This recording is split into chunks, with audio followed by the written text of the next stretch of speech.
Congolaises et Congolais, très chers compatriotes, permettez-moi avant toute chose de remercier Dieu Tout-Puissant, Maître des temps et des circonstances, de nous avoir gardés en vie et de nous donner la force de poursuivre ces nobles combats pour la souveraineté, la dignité et le bien-être de notre peuple. En ce 30 juin 2024, marquant le 64e anniversaire de l'indépendance de notre nation, je suis partagé entre deux émotions. Une immense joie de m'adresser à vous après un long silence et une profonde tristesse face à la situation sombre et chaotique imposée par ceux qui ont usurpé notre souveraineté et confisqué nos rêves. Mes très chers compatriotes, le 30 juin 1960, Patrice Emery Lumumba déclarait « La République du Congo a été proclamée et notre cher pays est maintenant entre les mains de ses enfants. » Plus loin, il ajoutait « Nous allons veiller à ce que les terres de notre pays profitent véritablement à ses enfants. » Au 30 juin 1960, les 2 345 410 km² du territoire national, y compris Massissi, Rutshuru et Lubero Sud, étaient sous contrôle congolais. Aujourd'hui, le pouvoir de Kinshasa n'a aucun contrôle sur des vastes zones du Nord Kivu, Sud Kivu, Ituri, Otuele et Bazuele. Tout semble être fait pour nuire aux Congolais et mettre en péril les équilibres géostratégiques du Congo-Kinshasa. La grave crise sécuritaire qui étrangle notre pays a atteint un niveau tellement inquiétant que nous risquons de ne plus avoir le Congo, notre Congo, dans sa configuration du 30 juin 1960. En effet, cette crise s'enracine chaque jour davantage aux grandes dames de nos populations manifestement abandonnées par ceux qui prétendent diriger le pays. Contrairement à ces déclarations démagogiques, promettant d'attaquer le Rwanda à la moindre escarmouche, M. Tshisekedi fait preuve d'une indifférence coupable, abandonnant la population à son triste sort. Cette irresponsabilité donne des ailes à M. Kagame au point de déclarer avec arrogance « Nous sommes prêts à nous battre si nécessaire avec la RD Congo. Nous n'avons peur de rien. » Je rappelle à M. Kagame que son armée et ses supplétifs du M23 combattent déjà sur notre sol, mais qu'il sache qu'il ne nous vaincra pas. Très chers compatriotes, nous savons tous que notre pays fait l'objet d'un complot de la part de certains membres de la communauté internationale. Cela ne nous surprend pas, car depuis 1960, le projet de balkanisation n'a jamais quitté certains esprits opposés à notre souveraineté nationale et internationale. Cependant, ce qui me ronge profondément, c'est de savoir que parmi nous, il y a des pions, certains conscients, d'autres non conscients, tapis dans nos institutions, œuvrant contre les intérêts du pays. Ceci est extrêmement grave. Dans une méconnaissance flagrante de la gestion des priorités, M. Félix Tshisekedi préfère se livrer à son sport favori, des voyages inutiles à travers le monde. Il refuse de se rendre à Beni, à Butembo, à Goma, à Mungwalu ou ailleurs pour être aux côtés d'une population en détresse, compatir à son malheur et surtout trouver des solutions adaptées à la situation. Nous avons alerté à plusieurs reprises la communauté internationale sur la tentative d'extermination d'une partie du peuple congolais.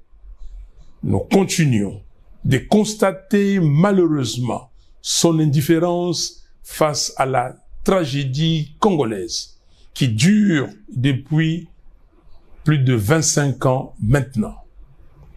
Personne ne se préoccupe d'exhumer les rapports mapping de l'ONU, délibérément bloqués dans les tiroirs, privant ainsi des millions de victimes congolaises du droit à la justice.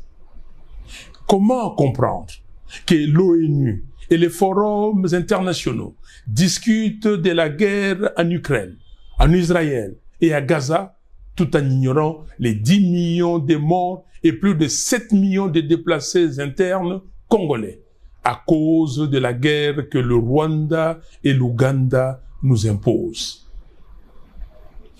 Face à l'absence de l'État, à la complicité apparente du pouvoir en place et à l'indifférence de la communauté internationale dans les génocides congolais, il est clair que le salut de notre peuple doit être recherché au plus profond de nous-mêmes.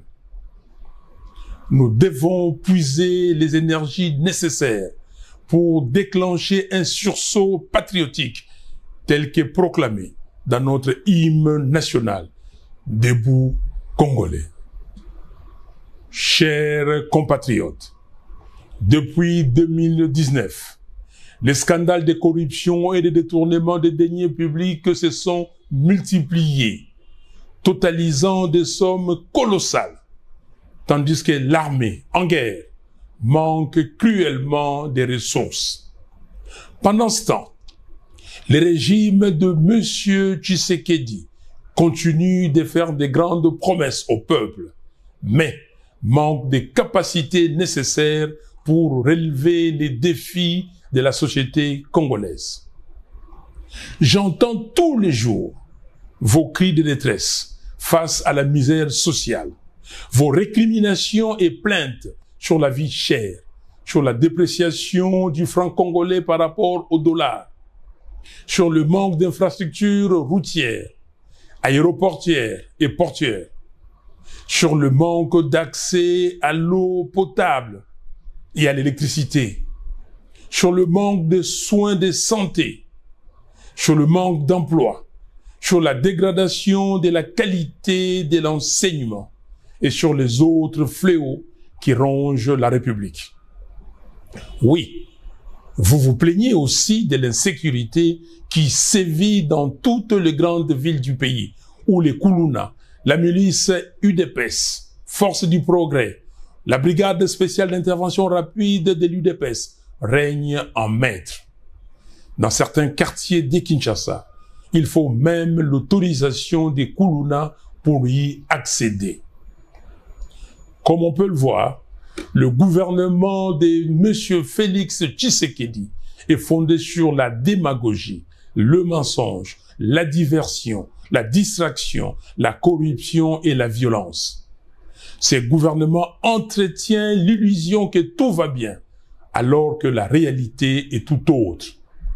La qualité de vie des Congolais se dégrade à mesure que la corruption et les vols s'aggravent. Congolaises et Congolais, en décembre 2023, dans une totale opacité, la CENI a organisé un simulacre d'élection qui a bénéficié à M. Tshisekedi et à son union sacrée, coûtant plus de 1,3 milliard de dollars aux contribuables congolais pour produire des institutions totalement illégitimes. Pourtant, aucun audit sur la gestion des fonds publics par la CENI n'a été effectué. L'Assemblée nationale et le Sénat, comme les autres institutions du pays, dépensent l'argent des Congolais sans aucun devoir de redevabilité. Les deux chambres du Parlement sont des caisses de résonance qui se nourrissent de la cupidité des politiciens de circonstances et des faibles d'esprit. En plus de cette tendance démesurée à l'enrichissement illégal, M. Félix Tshisekedi divise chaque jour davantage les Congolais par un tribalisme primaire jamais vécu jusqu'alors dans notre pays, détruisant ainsi la cohésion nationale. Comble de malheur, il envisage maintenant de changer la Constitution pour demeurer indéfinitivement au pouvoir. Cela ne passera pas. Il n'y aura pas de changement de Constitution en RDC. Pour qu'il réussisse une telle funeste entreprise, M. Tshisekedi devra marcher sur les cadavres de millions de Congolais qui sortiront dans les rues pour lui barrer la route. Mes très chers compatriotes, il est temps de prendre en charge notre destinée. Il est urgent de stopper ces oppresseurs du peuple. Ne soyons plus dupes des discours vides de sens, des hypocrites qui ont transformé notre pays en une maison de retraite à ciel ouvert. Nous devons restaurer l'intégrité du territoire national, pacifier la nation, instaurer l'état de droit, rechercher la cohésion nationale et garantir une gouvernance intègre.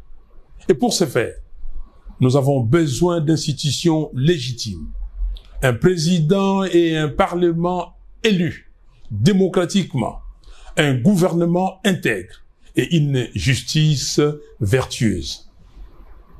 La transparence électorale doit être indissociable à la question de notre souveraineté nationale. Notre combat est triple: le respect strict de notre Constitution, la défense de notre souveraineté et la recherche permanente du bien-être de notre peuple. Ce combat sera ardu, car ceux qui ont pris le pouvoir par des moyens illégitimes n'accepteront jamais la vérité des urnes. Ce qui s'est passé en 2018 et les simulacres d'élections de décembre 2023 doivent être des leçons pour nous. En attendant, j'exige la publication des barèmes des rémunérations et des avantages divers pour tous les agents publics de l'État, du président de la République jusqu'au huissier de la fonction publique. La rubrique Fonds spécial d'intervention doit être supprimée des dotations budgétaires de 2 chambres du Parlement. Je demande que des audits complets du Parlement et de la CENI soient menés au plus vite. Les bureaux de l'Assemblée nationale et du Sénat ne doivent plus gérer les cash. Toutes les opérations doivent passer par la banque. Aussi, tous les membres du bureau de la CENI doivent démissionner et être traduits en justice. Par ailleurs, il est impératif de faire la lumière sur toutes les affaires de corruption et de détournement des deniers publics répertoriés à ce jour. Tous les voleurs de deniers publics, anciens et nouveaux, doivent être traduits devant la justice. Nous devons récupérer l'argent de l'État pour construire des routes, des écoles et des hôpitaux. Congolaises et Congolais, j'ai entendu vos lamentations sur mon silence depuis les simulacres d'élections de décembre 2023 et je vous remercie de toujours compter sur moi. Sachez que je ne peux pas vous abandonner et je ne relâcherai pas les combats. Plus que jamais, je suis déterminé à le poursuivre avec vous pour bâtir un Congo libre, fort, digne et prospère. Très chers compatriotes, écoutez-moi. La liberté, la justice, la souveraineté et le bien-être ne se donnent pas. Ils s'arrachent. Comme les autres peuples africains, refusons d'accompagner des politiciens véreux qui ne cherchent qu'à s'enrichir. Notre salut est entre nos mains. Lèvons-nous comme un seul homme et barrons la route aux fossoyeurs du Congo. Il n'y aura pas de changement de constitution dans notre pays, ni de présidence à vie. Congolaises et Congolais, dans la quête de dignité pour notre peuple, Je rends hommage à ceux qui ont payé de leur vie et aux héros vivants qui portent les stigmates du combat, convaincus qu'un jour, notre pays sera libéré et engagé sur la voie de la démocratie et du développement. Je salue la mémoire de nos concitoyens qui ont perdu la vie au Nord Kivu, au Sud Kivu, en Ituri, au Haut-Ouélé, au Bas-Ouélé, au Maïndombe, au Kwilu et au Kwango, à cause de la convoitise de nos richesses naturelles par le Rwanda et l'Ouganda et de l'inaction des gouvernants depuis 2006. Je pense aussi aux 7 millions de nos compatriotes déplacés internes dans leur propre pays. J'ai compati avec tous nos compatriotes victimes de l'insécurité qui règne dans le pays, résultat des actions avilissantes des milices de certains partis politiques bien identifiés. Je rends hommage au sacrifice de ceux qui ont lutté pour la souveraineté, la liberté et la dignité des Congolais. Je pense notamment à Kipa Vita, Simon Kimbangu, Patrice Lumumba, Joseph Kasavubu, Etienne Tshisekedi, Joseph Malula et Laurent Mosengo qui nous inspirent. En ce 30 juin 2024, j'ai une pensée pour nos frères et sœurs victimes de l'intolérance politique, injustement emprisonnés, comme Jamar Kabound, Mike Mukebai, Gloria Senga, Robert Bunda et d'autres prisonniers. À ces vaillants combattants de la liberté, j'adresse mon soutien et mes encouragements. Tenez bon, les Congolais ne vous ont pas oublié. Votre place est aux côtés de vos familles et du peuple congolais. En ce moment crucial où l'intensification de la lutte est essentielle pour nous affranchir des chaînes de la dictature. Très chers compatriotes, en toute responsabilité, je demande à M. Félix Tshisekedi s'il a l'amour pour les Congolais et les Congos de se raviser et d'intérioriser les slogans d'Etienne Tshisekedi, le peuple d'abord. Le pays a besoin de la cohésion nationale. Nous devons nous réunir avec toutes les parties prenantes sous l'égide de nos pères spirituels afin de trouver des solutions adéquates pour défendre notre pays contre les agressions extérieures et également garantir des élections transparentes, impartiales et apaisées qui permettront au pays d'avoir des dirigeants légitimes. Il ne s'agit pas de partager le pouvoir, mais de sauver le pays de la balkanisation, de mettre fin aux crises politiques récurrentes et d'assurer le bien-être de notre peuple qui souffre. Au regard des défis géopolitiques et géostratégiques actuels du monde, nous devons donner au Congo-Kinshasa la place qui lui revient dans le concert des nations. C'est notre responsabilité collective. Vive la RDC et son vaillant peuple. Que Dieu vous bénisse. Je vous remercie. J'aime chez vous avec la société BDN Nettoyage. Pour tous vos travaux de nettoyage, immeubles, appartements, bâtiments, bureaux et autres, un service de qualité par des professionnels avec des matériaux aux normes internationales.